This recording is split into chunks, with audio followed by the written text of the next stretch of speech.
Hello guys, how are you? I'm Hardeep Singh. Welcome back to your own YouTube channel. IELTS updates and recent exams. For more updates related to recent IELTS exam writing test topics, listening, reading, practice test, and speaking, you got guesswork. Please, guys, participate in everyday listening and reading practice test to achieve your desired band score in your actual IELTS exam. Please hit the like and subscribe button. Press the bell icon for the upcoming notifications. Don't forget like, subscribe and share my YouTube channel and my Facebook page, IELTS updates and recent exams. Now turn to part 1. You will hear a talk given by a guide to a group of tourists going on a coach tour of the capital cities of Europe. First, you will have some time to look at questions 1 to 8.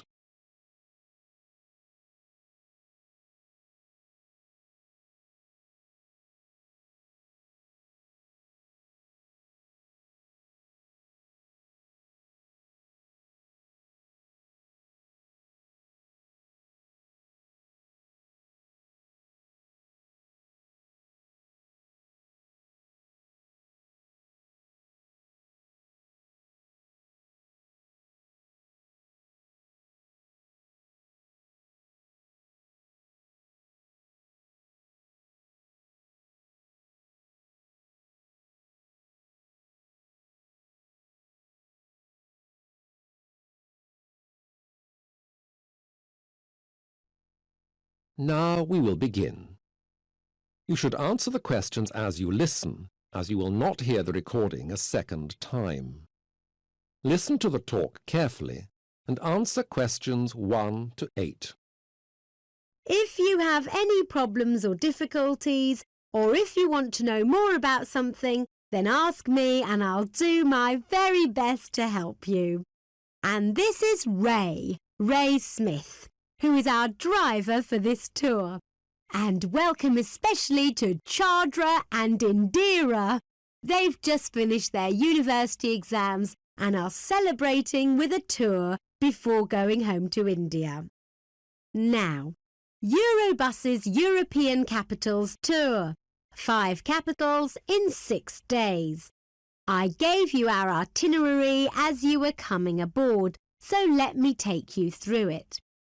It hasn't changed from the time you booked, I promise, but various things we couldn't put in the brochure have been confirmed now, and I can tell you about them. This is day 1, and we're going to drive from here down the M1 to London, which will be the first of our capitals. We expect to arrive in London at about 1 o'clock in the afternoon. There will be a break for coffee on the way, probably around 11 a.m. at Northampton. After lunch at 3 o'clock, there's a tour of the sights of London. Buckingham Palace, the Houses of Parliament, Trafalgar Square and so on. At 5 o'clock, we'll book you into your hotel for the night. We have arranged some tea, but we need to leave at 6:30 promptly, please, to get you into the show on time. As we hoped, we're all going to see ABBA the musical. So you can all sing along. We'll be back at the hotel by 11 o'clock, and if you want, you can have a drink or something else to eat then. Day 2. Breakfast is arranged for 7 o'clock. We've booked a full breakfast and the bus will leave at 8:30. We must be on time for this because we've got to book into the Eurostar by 9:30 at the latest, and we can never be sure of the traffic, so we need to give ourselves plenty of time. There's a buffet bar on board Eurostar all the way to Paris, so you can get coffee or snacks or anything during the time it takes to go to Paris, which is our second capital. We should arrive at 10 to 1. We'll go straight to the hotel. By the way, it will be the King George Hotel, not the Victor Hugo Hotel as originally listed. Don't worry, it is actually a much better hotel. The rest of the itinerary in Paris remains the same. Lunch followed by a tour of the city, the Eiffel Tower, the Arc de Triomphe, Notre Dame. You're free for 3 hours after 5 to go wherever you want. And we're booked at 8:30 for dinner at L'Escargot. It has 4 Michelin stars and will be a meal I promise you won't forget. Before the talk continues, you have some time to read questions 9 and 10.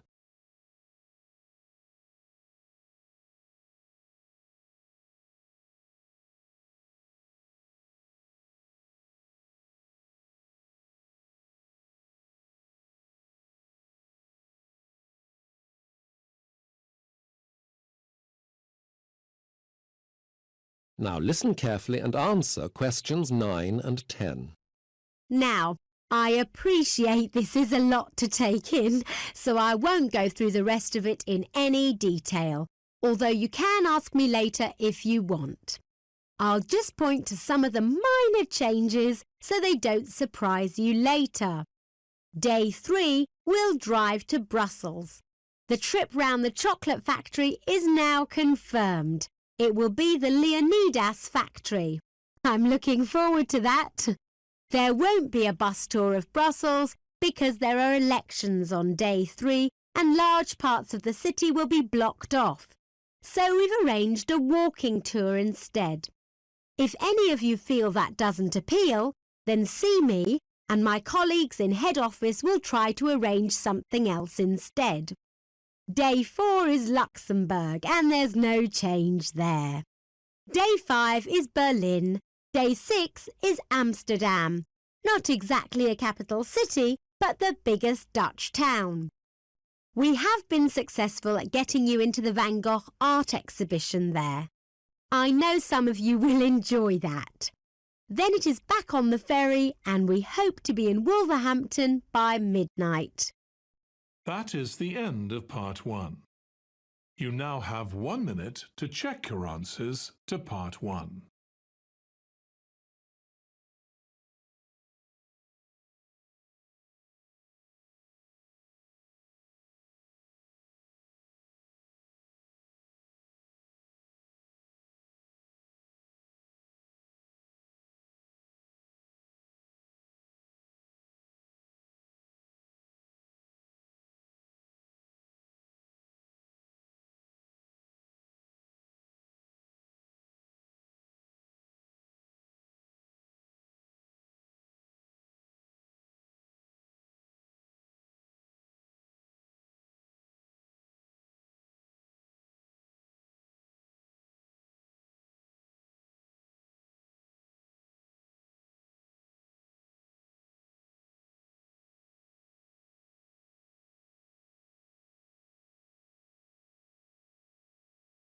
Part 2. You will hear 2 students, Debbie and Andrew, talking about a university assignment. First, you have some time to look at questions 11 to 14.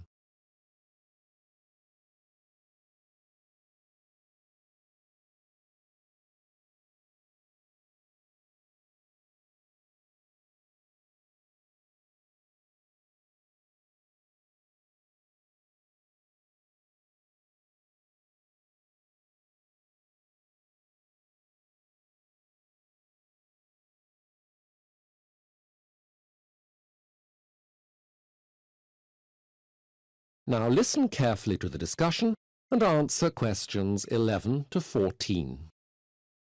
Hi, Andrew. I told Dr. Ball that you were under the weather and he gave me the details of the next assignment so you can get on with it when you're feeling better. Well, thanks, Debbie. Another essay? Actually, it's not an essay.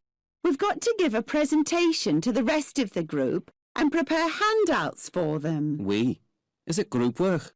It's you, me, Jessica and Mark. It's a business planning exercise. We'll take a hypothetical new business and we'll prepare a business plan for it and then explain it to Dr. Ball. We've got 6 weeks to do it. So, how do we approach the task? Dr. Ball suggested we took the idea of running a paramedical training company in the Middle East. OK. So who's doing what? Well, we had a chat and we thought you could help Mark. There's quite a bit of medical training in the Middle East, so we can get quite accurate financial costing into this, Mark will do that. He's good at figures. That's good. I can help. I had a job last summer in an accountant's office, and I've got experience with figures. Anyway, what are you and Jessica going to do? We can do some more research on the smaller companies in the area who do medical training, while you and Mark can concentrate on the bigger firms.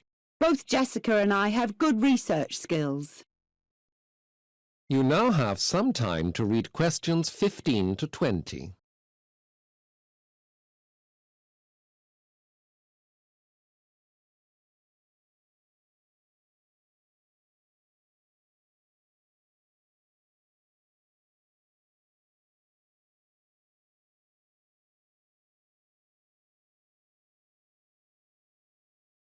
Now listen to the rest of the discussion and answer questions 15 to 20. Seems you've been busy planning the whole project. Well, 6 weeks seems like a long time, but we've got some midterm tests in a fortnight, so I think we'd better get on with this presentation as soon as possible. You're right. What about arranging when we can meet to check on each other's progress? That's going to be a bit tricky. Jessica won't be here from next Monday to Saturday, as she's got to have some minor surgery. Nothing to worry about, I hope. No, it's just something routine. But Mark will be away at the weekend and won't be back until Tuesday or even Wednesday. His brother's getting married, and he's going to be best man. That means neither of them will have much time to be working on our project in the next couple of weeks then. No, and as we'll all have to be studying for our midterm tests as well, I think you and I will be bearing the brunt of the work in the initial stages, Andrew. Well, that's fair enough, Debbie. But I hope they'll pull their weight later. I don't want you and I to have to do all the work. We've got to pass these tests too. You're right, but I don't think Jessica and Mark are the type of people to shirk their responsibilities. Anyway, when are we going to have this meeting? What about next Wednesday? Well, Jessica will be fine by then, but Mark isn't sure if he'll be back or not. So what about the following day, to be certain? Agreed. But where? We all live in different parts of the town. So how about the Student Union Bar? Don't you think it would be rather noisy? Not if we meet in the morning. I haven't got any lectures until 2 o'clock. None of us has. No, wait. Mark has one at 11. But maybe he could miss that this time and copy up the notes. Let's say we'll meet at the bar, but a bit later, at noon. Good. That's sorted out. Now who's actually going to give the presentation? Jessica has such a quiet voice, and Mark's Scottish accent is difficult to understand. It's not that strong. Sometimes I can't work out what you're saying, Andrew. OK, I admit my accent is not that clear. But remember, we have a couple of Japanese students in the group. It wouldn't be fair on them to have to listen to any of us. We can decide that later. We don't have to worry about that yet. I'll have to rush. I've got a lecture in 10 minutes. So, get well soon. Thanks, Debbie. We'll be in touch. Bye. That is the end of part 2. You now have 30 seconds to check your answers to part 2.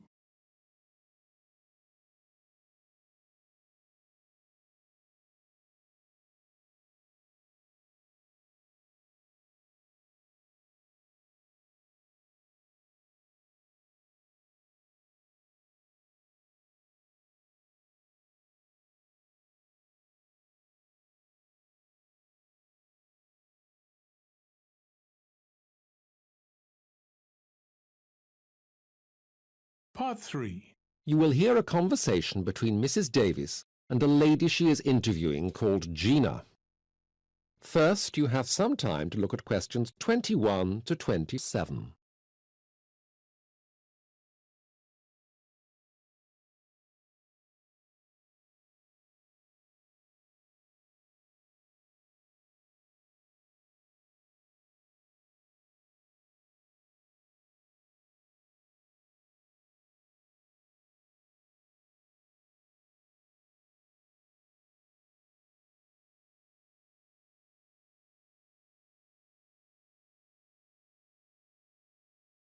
Now listen carefully to the talk and answer questions 21 to 27.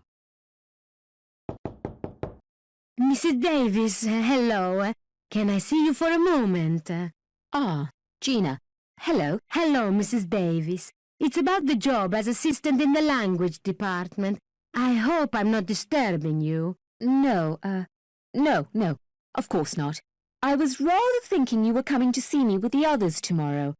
Didn't I make an appointment for you? Yes, but I've got a bit of a problem. I have to go to London tomorrow to meet my father. He's coming over here for a business meeting. I wondered if we could rearrange it. Yes, of course. Right. Now, I got your application form, haven't I? Yes, here we are. Gina Baracco. So, tomorrow's out. How about Thursday afternoon at 2 o'clock? Oh, that would be fine. That's perfect. Actually, I'm glad you came in, because there were one or two things our personnel department wasn't sure about when they checked your application, and I can ask you about them now. How do you think you'd manage? I mean, your spoken English is pretty good. How do you think you'd manage the administrative side of things in English? I need to comment on the level of your English. Well, actually, I'm not too worried about that kind of thing. Before I came here, I worked as a clerk in a bank for 2 summers. I'm not a qualified secretary or anything, but I'm fairly organized and I'm good at getting things done. I'm not so sure exactly how good my English is, but then I'll be teaching in Italian, won't I? Yes. I think your English will be fine, and the department would always welcome a good administrator. Now, tell me about your academic commitments next year. You've applied for a place on the master's scheme, haven't you? How would you fit that in with your work for us? Well, it's part-time over 2 years, so apart from the reading, which I can do at the weekend and in the evenings, it's about 4 class hours a week. Anyway, I don't know if I'll be accepted on it, although I feel quite excited. I had the interview last Monday with Dr. Marplot, and it went really well. He asked me exactly the questions I wanted. That's good. Now, the post we're looking to fill is to teach Italian media. In Italian, of course. That involves reading and discussion classes mainly, although you'd be expected to help the undergraduates with their language as well. You can speak to the other assistants about how it works exactly. There is one in each language department. They're mainly Europeans, although I think we've got one Russian too. You now have some time to look at questions 28 to 30.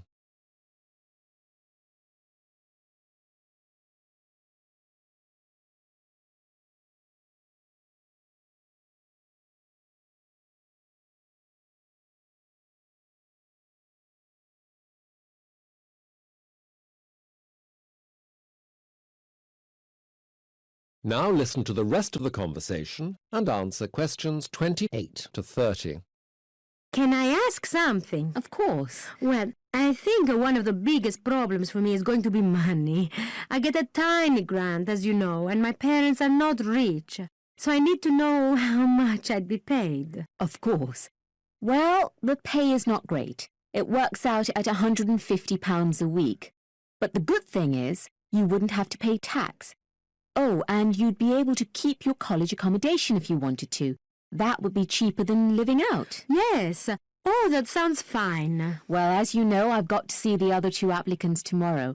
Then it'll take a week or so to discuss everything with Dr. Santini, the head of Italian. I expect we'll know in a couple of weeks, okay? We'll let you all know then.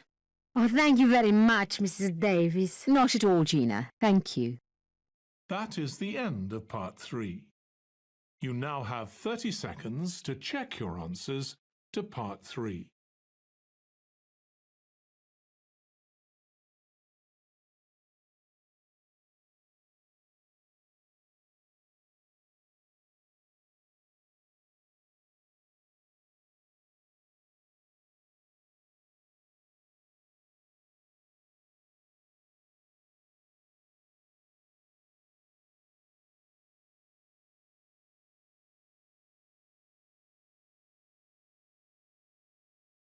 Part 4. You will hear a talk by a college principal. First, you have some time to look at questions 31 to 40.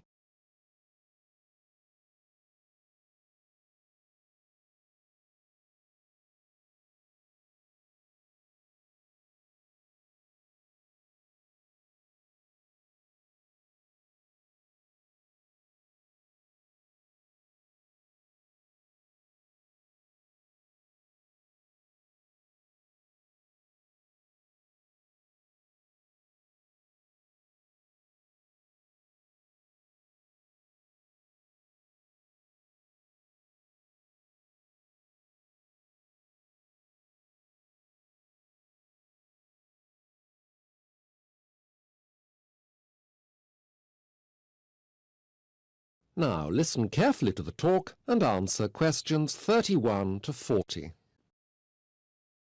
Well, perhaps I can start this evening by welcoming you all to the college. Some of you, of course, I know well already, but the parents are mostly unfamiliar to me. We are very proud to have you here tonight to present the awards for this year's students, but also to celebrate our centenary and to celebrate the achievements of the college over that time. Before we go on to the main business of tonight, the Achievement Awards, I should like to say a few words to remind you why this college has such a unique reputation in this country.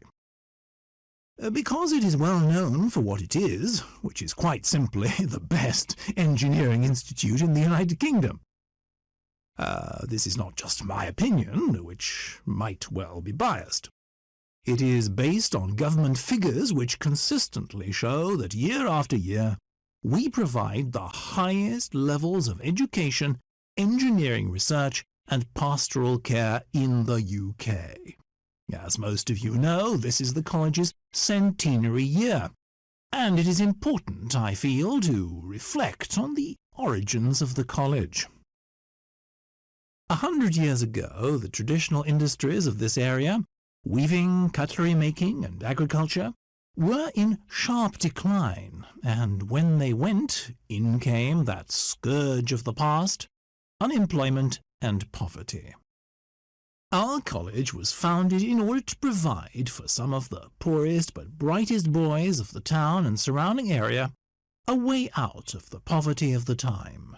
It was an immediate success, thanks in no small part to the first generation of teaching staff, including Frank Harris, a future president of the Aeronautic Society, and Dr. Bart Halliday, whose name is surely known to you all as a Nobel Prize laureate and major contributor to the creation of the first atomic bomb. By 1917, the college was turning out 300 highly skilled, highly qualified graduate engineers a year. Former students at this time include Frederick Cantor, who became a researcher at the Atomic Research Station in Minnesota in America, and the painter Lucien Dewdley, R.A., who famously didn't complete his studies because of illness. After the end of hostilities in 1918, the college was formally attached to the Northern University in Colton, and has remained a part of that institution ever since. The achievements of the graduates and staff of the college in the years since then are too numerous to list here, but I must mention the invention of the Bell racing engine, which has been such a powerful force in automotive engineering. These days, the focus of our research has changed to keep pace with the changes in modern technology, and while many of you will know that we are particularly well known for our expertise in bridge-building technology, you may be surprised to hear that none of us has ever actually built a bridge in our lives. These days it is all done by computer models. So, when we worked on the changes of the Millennium Bridge over the Thames, which wobbled so badly, the first we saw of the bridge was when we walked on it after the completion of the changes. In the dozen or so years that I've been principal, that is probably one of my most fulfilling moments. To be able to undertake this work through theoretical modelling rather than trial and error is surely the goal of engineering research. That is the end of part 4. You would now have 10 minutes to transfer your answers to the answer sheet. So guys, don't forget like, subscribe and share my YouTube channel and my Facebook page, IELTS updates and recent exams. For more updates related to recent IELTS exam writing test topics, listening, reading, practice test and speaking, you got guesswork. Please guys, participate in everyday new IELTS listening and reading practice tests to achieve your desired band score in your actual IELTS exam. For more IELTS material, visit my official website www.ieltsupdatesandrecentexams.com. The link is given below in the description. If you need PDF files of latest IELTS material, then please join my Telegram channel. So guys, please write your score below the comment section. Again, thanks for listening. God bless you all guys. Stay tuned, stay safe.